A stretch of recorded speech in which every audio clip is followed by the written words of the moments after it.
بسم اللہ الرحمن الرحیم نحمدہ ونصلی ونسلم علی رسولہ الکریم اما بعد۔ ناظرین، امید ہے کہ آپ تمام احباب اللہ تعالیٰ کے فضل و کرم سے خیر و عافیت سے ہوں گے۔ آج ہمارا سبق نمبر 63 ہے، اور آج کے سبق میں ہم ایک برگزیدہ نبی اولوالعزم پیغمبر حضرت نوح علیہ السلام کا تذکرہ کریں گے، اور آپ علیہ السلام سے متعلق جتنے بھی واقعات ہیں قرآن مجید میں تقریباً 43 مرتبہ آپ کا تذکرہ ہے، اور آپ کی قوم پر جو سیلاب کی صورت میں جو عذاب آیا تھا، اور 950 سال آپ کی جو پیغام اللہ تعالیٰ کا آپ کا پہنچانے کی جو مدت ہے، اس میں پیش آنے والے جو بڑے بڑے واقعات ہیں، ہم ان کا آج تذکرہ کریں گے، اور کہاں کہاں یہ واقعات پیش آئے۔ تو جغرافیہ قرآنی کا یہی بڑا مقصد ہوتا ہے کہ ان جگہوں کی لوکیشن کو متعین کیا جائے، ان جگہوں کو دیکھا جائے، ان کی زیارت کی جائے، ان سے متعلق واقفیت حاصل کی جائے۔ تو آج کا جو ہمارا سبق ہے وہ حضرت نوح علیہ السلام کے قصص کے گرد گھومتا ہے۔ ناظرین، یہی مابین النہرین یعنی دریائے دجلہ اور دریائے فرات، جس کو آپ دیکھ رہے ہیں کہ یہ ترکی کے پہاڑوں سے یعنی کوہ ارارات سے نکل کر یہ دو دریا یہاں آ کر آگے خلیج فارس کے اندر یا خلیج عرب کے اندر گرتے ہیں۔ تو ان دو دریاؤں کے درمیان کا یہ جو علاقہ آپ دیکھ رہے ہیں، اس کو سواد العراق بھی کہتے ہیں، اور مابین النہرین بھی کہتے ہیں، مابین الرافدین بھی کہتے ہیں۔ اس علاقے میں یعنی جس کا ذکر ابھی پچھلے اسباق میں سے بھی ہم نے تفصیل کے ساتھ کیا تھا، یعنی انبیاء کے ذکر کو شروع کرنے سے پہلے ہم نے اس جگہ کا تعارف اچھی طریقے سے کیا تھا، کیونکہ یہاں پر بڑے بڑے انبیاء اور اولوالعزم پیغمبروں کا یہاں پہ گزر بسر ہوا ہے، یہاں پہ پیدائش ہوئی ہے، اور انہیں اللہ کا پیغام یہاں پہ پہنچایا ہے، اور ان میں سے اکثر کا تعلق اسی دو دریاؤں کے درمیان ایریے کے ساتھ تھا۔ تو یوں تو کئی برگزیدہ پیغمبر آئے ہوں گے، لیکن قرآن شریف میں 3 مشہور انبیاء کرام کا ذکر ملتا ہے۔ ان میں سے پہلے حضرت نوح علیہ السلام ہیں۔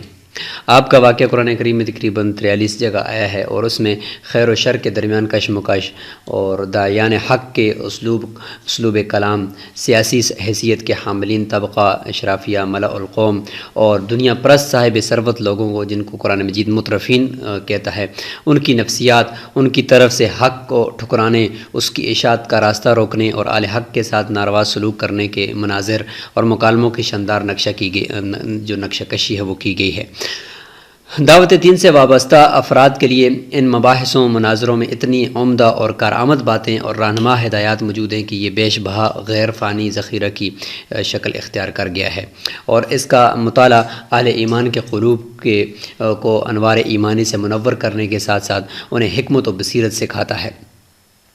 تو آج ہم نوح علیہ السلام سے متعلق کچھ انشاءاللہ تذکرہ کریں گے۔ تو ناظرین، یہ جو 2 دریا ہیں ان کو جوڑی دار دریا کہا جاتا ہے، اور یہ دونوں دریا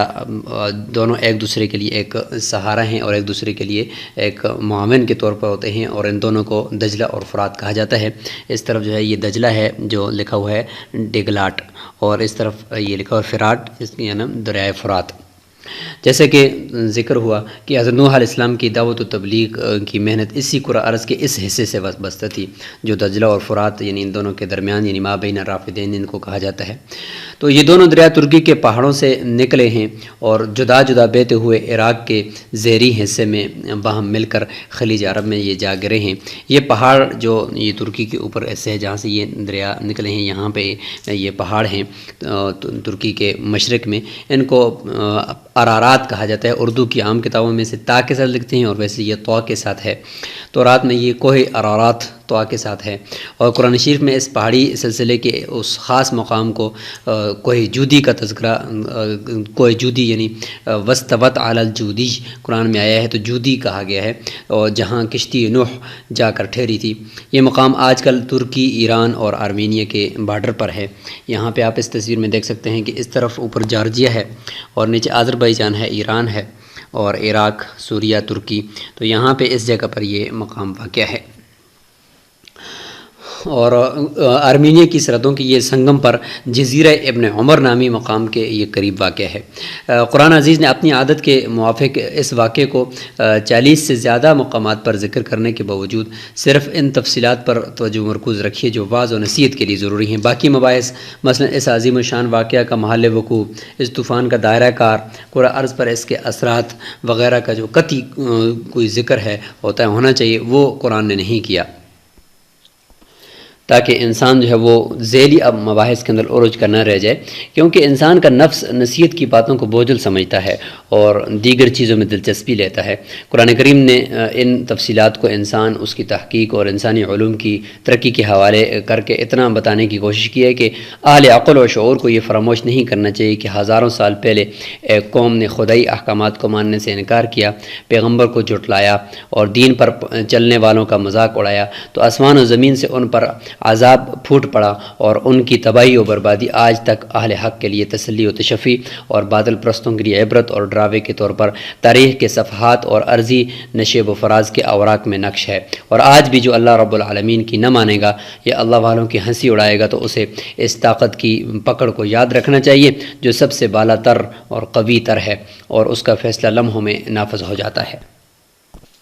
سیدنا حضرت نوح علیہ السلام کی اپنی قوم کے ساتھ کشمکش کی داستان انتہائی دلچسپ اور سبق آموز ہے۔ ان کی قوم کے عقیدے کو روگ لگ چکا تھا۔ ایک اللہ کے در سے کچھ لینے کی بجائے وہ خود ساختہ آستانوں سے دل لگا بیٹھے تھے۔ شرک و وہم پرستی نے انہیں کاغذی خداؤں کا گرویدہ بنا رکھا تھا۔ غیر اللہ کی عقیدت و محبت، ان کے لیے چڑھاوے، نذرانے، ان کی خاطر نظر و نیاز، انہیں راضی اور خوش کرنے کے لیے طرح طرح کی رسومات میں وہ مگن رہتے تھے تاکہ وقتاً فوقتاً ناراض ہو جانے والے زمینی خداؤں اور ان کے مجاوروں کی توجہ حاصل کر سکیں اور ان کے کام چلتے رہیں۔ دراصل شرک کی بنیاد ہی مفاد پرستی پر ہوتی ہے۔ مشرک اپنی منچائی خواہشات کو پورا کروانے، مستقبل کے موہوم خطرات سے محفوظ رہنے کے لیے اپنے دیوی دیوتاؤں اور ان ہستیوں کو خوش رکھنے کی کوشش کرتا ہے جو اس کے خیال میں خدائی اختیارات کے مالک ہیں اور اللہ رب العالمین سے چوری چھپے اس کے کام نکال اور اس کی بگڑی بنا سکتے ہیں۔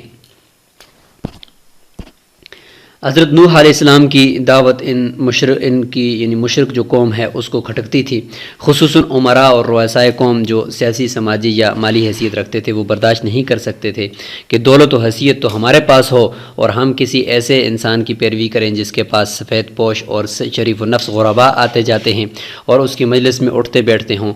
حالانکہ یہ انتہائی حماقت کی بات ہے۔ اگر دنیا کی طرح آخرت اور مادیت کی طرح روحانیت بھی مالداروں کے لیے مخصوص ہو جائے تو پھر اخلاص، نیک نیتی، پاک دامنی، اللہ کی رضا کی خاطر خواہشات کو قربان کرنے اور دین کے لیے دنیا کو ترجیح دینے جیسے بلند پایا جو اعمال ہیں ان کا صلہ کیا ہوگا؟ یہ پاکیزہ اعمال تو بلا کے بڑے وڈیرے ان کی پھر ان پاکیزہ اعمال کی پھر قیمت کیا رہ جائے گی کہ جبکہ کائنات کی تخلیق اس آزمائش کے لیے ہے کہ کون ان پر پورا اترتا ہے، کون نفس پرستی کی بدبودار دلدل میں پھنستا رہتا ہے۔ تو قوم نوح کے یہ جو وڈیرے تھے، ان وڈیروں اور سرمایہ داروں نے آپ علیہ السلام کے بار بار طویل عرصے تک سمجھانے کے باوجود انکار و تکذیب کے علاوہ اہل حق سے نفرت، تحقیر، تمسخر اور استہزاء اور تکلیف رسانی میں بھی کسر نہ چھوڑی، بلکہ کھلم کھلا اپنے حاشیہ برداروں کو جھوٹے خداؤں کے چرنوں سے چمٹنے رہنے کا حکم دیا۔ تو حضرت نوح علیہ السلام کو بتا دیا گیا کہ اب ان میں سے کوئی ایمان نہ لائے گا۔ تب حضرت نوح علیہ السلام نے دوسرے لوگوں کو ان کے شر سے بچانے کے لیے ان کی ہلاکت کی بد دعا کی،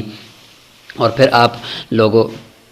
قرآن مجید کی تفسیر کی روشنی میں اس سے واقعے سے واقف ہیں کہ اتنے بڑے بڑے پہاڑ جو ہم یہاں پہ آپ تصویر میں دیکھ سکتے ہیں، ان پہاڑوں تک کس طریقے سے پانی پہنچا ہے کہ اتنے بلند پہاڑ ہیں کہ یہاں تک پانی کا پہنچنا، اور پھر یہاں پر جودی پہاڑ یہ جو تصویر میں دکھایا گیا ہے اس تک پانی کا پہنچنا اور یہاں کا کشتی کا رکنا، اس سے آپ اندازہ لگا سکتے ہیں کہ اس وقت اس نوعیت کا کتنا بڑا یہ عذاب ہوگا اور یہ کتنا بڑا پانی کا یہ سیلاب تھا۔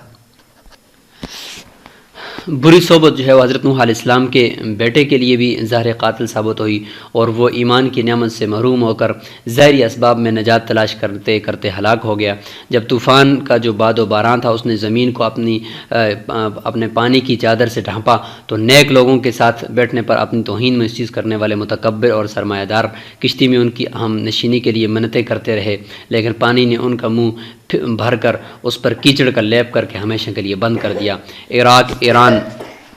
اور ترکی سے دور دراز جو پہاڑ ہیں ان پر جو عجیب الخلقت جانوروں کی ہڈیاں دریافت ہوئی ہیں، ان کے مشاہدے کے بعد ماہرین علم طبقات الارض اس بات کے قائل ہوئے ہیں کہ طوفان نوح سارے کرۂ ارض پر آیا تھا، اور اس وقت جو حصہ خشکی میں تھا وہ بھی سطح سمندر میں تبدیل ہو گیا تھا۔ البتہ بعض اہل علم کی رائے یہ ہے کہ حضرت نوح علیہ السلام کے زمانے میں جو انسانی آبادی تھی اسی محدود خطے میں تھی، لہذا وہی مستحق عذاب تھے، باقی کرۂ زمینی کو اس سے کوئی تعلق نہ تھا، اور یہ عظیم طوفان خاص تھا، عام نہ تھا۔ لیکن اس طوفان کو ساری زمین پر آیا ہوا مان لیا جائے تو چونکہ باقی دنیا میں بڑی انسانی آبادیاں ہی نہیں، اس لیے اس خطے میں طوفان آنے پر کوئی اشکال نہیں رہتا۔ آیت جو ہے ففتحنا ابواب السماء، یہ کہ ہم نے آسمانوں کے دروازے کھول دیے، فجرنا الارض عیونا کہ ہم نے زمین سے چشمے جو ہے نکال دیے، اس سے سارے آسمان سے بارش برسنے اور زمین کے تمام سوتوں سے پانی ابلنے کی طرف بھی اشارہ ملتا ہے۔ تو یہ جو آپ کے سامنے تصویر نظر آ رہی ہے تو یہ اسی جودی پہاڑ کی ہے، اور یہاں پہ آتش فشاں کے بڑے بڑے پہاڑ پھٹتے تھے کسی زمانے میں، لیکن آج کل یہ پہاڑ جو ہے بالکل برف سے ڈھکے رہتے ہیں۔ لیکن بتایا یہ جاتا ہے کہ یہ جو اونچے دو بڑے بڑے ٹیلے ہیں یہ جو نظر آ رہے ہیں تو ان میں سے ایک جودی پہاڑ ہے، اور یہاں پر حضرت نوح علیہ السلام کی کشتی کی کچھ نشانات بھی ملتے ہیں، اور سائنسدانوں نے اور تحقیق کرنے والے جغرافیہ دانوں نے کچھ تصاویر بھی دکھائی ہیں کہ یہ اس کشتی کے آثار ہیں اور یہ نشانات ہیں یہاں پہ دکھائے گئے ہیں، جیسے کہ اس نقشے میں بھی یہ یہاں پہ اس کشتی کے کچھ آثار دکھائے گئے ہیں کہ اس طرح کی کشتی یہاں پہ آ کر یہ رکی ہوگی۔ لیکن ناظرین چونکہ اس کا قرآن نے اس چیز کا تذکرہ کیا نہیں ہے اور اس کو مجمل چھوڑا ہے، اور کیونکہ قرآن کا مقصد اصل تو واعظ اور نصیحت اور عبرت حاصل کرنا تھا، تو اس لیے قرآن نے یہ صرف یہ کہ واستوت علی الجودی کہ جودی پہاڑ پر کشتی آ کر وہ ٹھہر گئی، تو اب ٹھہرنے کا تو قرآن نے بتایا، لیکن اب اس کے بعد آج تک وہ اتنا بڑا ایک زمانہ گزرا ہے، آتش فشاں کی وجہ سے وہ پہاڑوں کے اندر ایک بہت بڑے بڑے زلزلے آئے ہیں، وہ پہاڑ ریزہ ریزہ ہوئے ہیں، لیکن اب اس کے نشانات ہیں یا نہیں ہیں، واللہ عالم بالصواب۔ یہ 1948 میں ایک امریکی ٹیم نے ایسی تصویر حاصل کی تھی جو اس پہاڑ پر اس کشتی کی موجودگی کا پتہ دیتے ہیں کہ یہ کشتی کا یہ موجود یہ ایک نقشہ سا بنا ہوا ہے، تو وہ یہ کہتے ہیں کہ یہ نوح علیہ السلام کی کشتی ہے اس جودی پہاڑ پر۔ لیکن چونکہ یہاں پہ میں نے بتایا کہ لاوا آتش فشاں کا بہت زیادہ پھٹا ہے اور بہت بڑے بڑے یہاں پہ زلزلے آتش فشاں کے آئے ہیں، اور آج کل تو یہ بالکل یہ جودی پہاڑ برف سے ڈھکا رہتا ہے، تو کس طریقے سے یہ لوگوں نے یہ تصاویر حاصل کی۔ اور یہ بھی کہا جاتا ہے کہ وہ جو قریہ سمانین کے نام سے یہ جگہ مشہور ہے کہ وہ جو 80 آدمی جو کشتی میں بچ گئے تھے انہوں نے سب سے پہلے اسی جگہ پر اپنی رہائش اختیار کی تھی، اور یہاں پہ کچھ عرب جغرافیہ نویس اپنے زمانے میں ایک خانقاہ کا ذکر بھی کرتے ہیں کہ جودی پہاڑ پر ایک خانقاہ بھی موجود تھی جسے دیر الجودی یعنی جودی والی خانقاہ کہتے ہیں۔ تو بہرحال یہ کچھ آج حضرت نوح علیہ السلام سے متعلق تذکرہ تھا مختصر، اور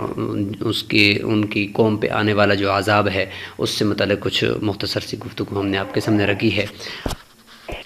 مزید اگر آپ تفصیل حاصل کرنا چاہیں تو اطلس القرآن ہے، اور اس طریقے سے جغرافیہ قرآنی کی کتب کا مطالعہ کریں، کتاب الجغرافیہ کتاب جس کے ہم لیکچرز بنا رہے ہیں اس کا مطالعہ کریں، تو انشاءاللہ مزید آپ کو اس قصے سے متعلق جانکاری حاصل ہو جائے گی۔ اگلے سبق کے اندر انشاءاللہ ہم حضرت یونس علیہ السلام کا تذکرہ کریں گے اور ان کے واقعے کی طرف تفصیل سے روشنی ڈالیں گے۔ السلام علیکم ورحمۃ اللہ وبرکاتہ۔